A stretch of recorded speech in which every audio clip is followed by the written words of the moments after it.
Hey guys, it's Nicole, and today I'm sharing layout number 3 from the November 2014 Super Savers portion of the Super Sketch Club, which I subscribe to from Scrapbook Generation.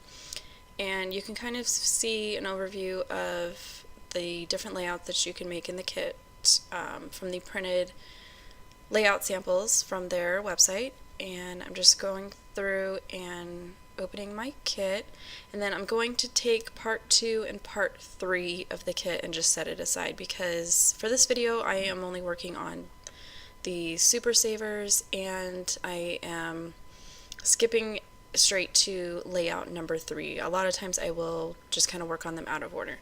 So just went through and flipped through the pattern papers, which are Sweater Weather from Simple Stories, and I have the cutting guide and the instructions sort of out of frame on the side. You can kind of see it right there. And I know I've mentioned before in previous videos, but they are very good about giving you detailed instructions as far as cutting all of your papers. And part of what I like about these kits so much is I'm kind of learning that it's possible to take as little as 4 sheets of pattern paper, 6 sheets of cardstock, and then maybe a full 12 by 12 sticker sheet, or maybe a die cut or ephemera pack, and you can get 3 double page layouts from it. So it's kind of a nice way to sort of maybe learn how to look at your papers a little differently and kind of stretch your supplies a little bit further. So again, I'm just going through, following the cutting guide and cutting everything apart. And what I love about when they use collections like from Simple Stories is there's almost always 2 sheets of the cut aparts, and it just makes it so much easier when they say, just cut the cards apart, and you don't have to kind of think, okay, I need 2 1/4-inch strips for this layout, and I need a 1/2-inch strip for this layout. It's just boom, boom, boom, and you're done. And so here I'm just grabbing my cardstock bases and kind of sorting through all the different elements that go for each page and sorting them out so that as I'm working on them, everything's already cut. I just need to grab my photos and grab the stack of papers and get to working. And this one only had like maybe 1 or 2 of the cut apart cards, and then some die cuts left over at the end. Like, it was, you were using like every little bit of paper that they included. So again, here I'm just trying to make sure that I'm getting the different pieces that go to the 3 different double page layouts, and I'm just using the color samples from the blog to determine kind of what goes where. I did notice this month they did switch it to where they are a free download on the website instead of going to the blog and pulling them off. And here I'm just going through and sorting my photos that I had sent off, and then since they were all from the same event, they were all kind of mixed up, so I just was going through and checking the numbers on the back of the photos to make sure that I had the ones that I was intending to use. And then I'm just kind of looking at the cardstock. I notice on the cardstock it almost is never exactly 12 by 12, so a lot of times I'll check to make sure that one of the papers is at least going to line up edge to edge, because it bothers me when I have to trim them down, but almost 90% of the time I have to trim them down just because it bothers me, and I'm nowhere near OCD, so for whatever reason it just drives me insane when I can sit here and cut things that I think are exact measurements, and then I go to line everything up and they are not. So my trick to that is I will just trim down my entire layout by like a 1/16 of an inch or something, and it does not bother me at all. And here I've just kind of put down the base papers on the cardstock, inked the edges in vintage photo distress ink, and just kind of getting everything ready on the left page, and then double checking that I've got my photos and placement that I like, and then I'm going to go ahead and attach my photos down. And this is something that I really like that they do in their sketches, is they'll have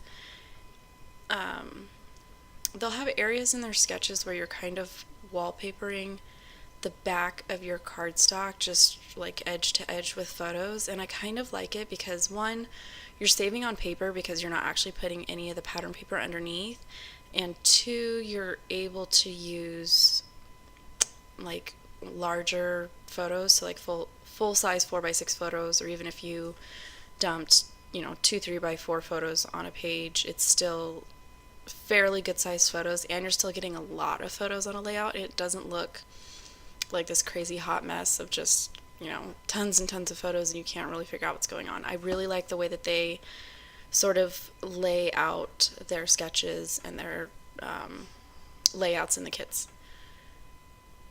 And so there I've got just the basics down. I'm going to go ahead and start working on this left-hand page by rounding the bottom two corners of this family 4x6 cut-apart card. And went ahead and inked the edges of that as well. And then just checking my instructions as far as how far up from the bottom edge of the page it needs to be. Sometimes I'll measure and sometimes I'll just kind of eyeball it, or I'll look at the photo and kind of go off of the pattern. And these big hearts, it was kind of easy to just figure out, placement and just get it centered between the different rows of hearts.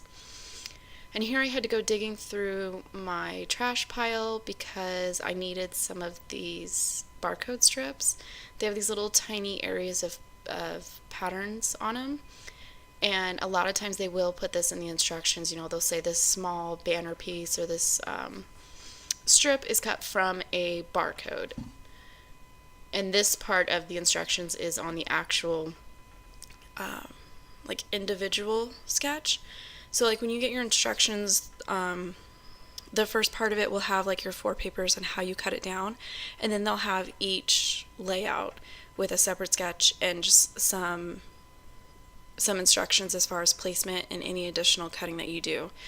So it's not something that shows up in the initial cutting, it's just something that as you're putting your layout together, you're reading in the additional instructions that they're including.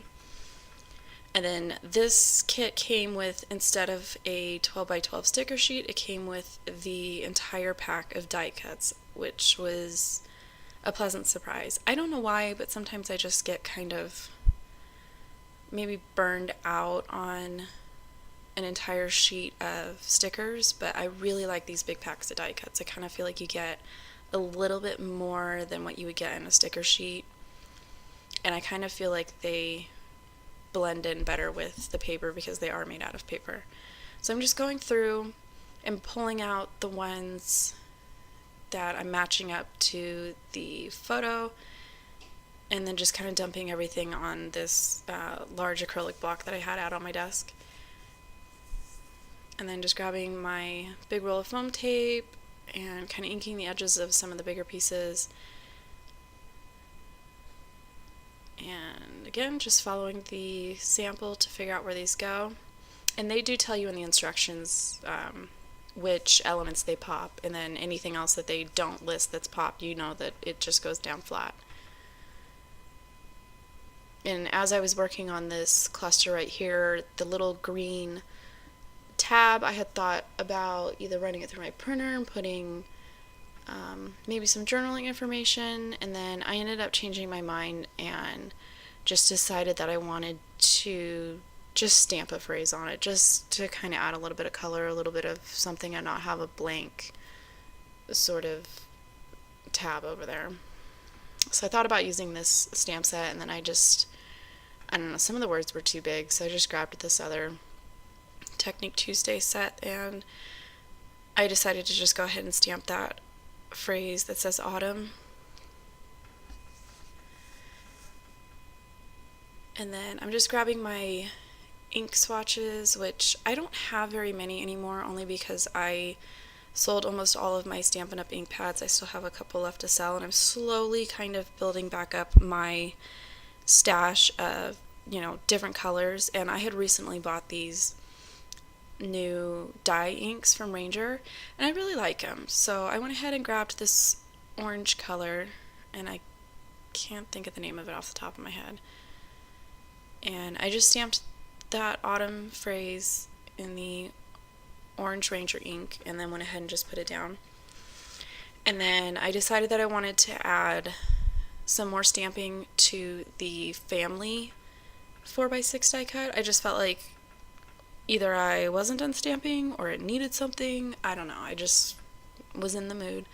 So I grabbed this stamp set. I want to say it's Avery L. It's one of the sets where it's like the phrases and you can add the extra stamp where it has the little arrows. So instead of it saying like, I'm so sorry, there's an extra stamp that you can add, I'm so very sorry.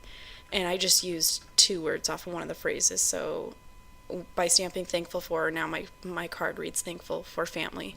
And for that I used the hazel pigment ink from Mom Elephant. And then now I'm just working on this cluster that goes up above the 4x6 photo.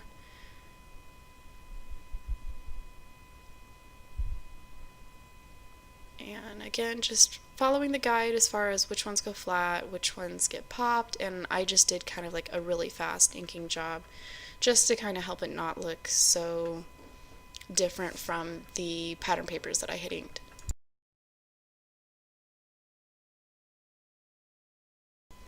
And then I am now working on the right hand page and putting down these 3x4 cut aparts. And this one I'm leaving blank because I'm going to go ahead and run it through my printer with some journaling and information from last Thanksgiving. And I have an appearance of a helper. Somebody decided to get up from her nap an hour early, so she decided that she didn't want to watch cartoons. She wanted to sit with me, and she was actually pretty good. She kept reaching for the ATG, which I felt was better than reaching for my scissors, which is what she usually likes to go for. And for whatever reason, she just felt like I needed to use that ATG on everything. So then I got smart and just started giving her the little trash pieces off of the foam tape, and she was pretty excited about that. Until I got out the pretty pink posh sequins, and she was like, "Mama, pity, pity." So I figured, nah, whatever. She can pick out her own sequins and play with them, and she was pretty good about it. So I'm just adding some gold sequins here and there just to kind of add a little something. I typically do like to add a little something to these layouts. Just I think it's fun, and I think it just kind of adds maybe a more personal touch, or just kind of another excuse to use some other supplies. So I'm just using little tiny glue dots and clustering them with the die cut clusters. And I have included a couple of photos of my journaling card and the different clusters so you can see some of the stamping and the die cuts with the sequins added to it, and then another shot of the entire layout together. So as always, thank you for watching, and I will catch you next time.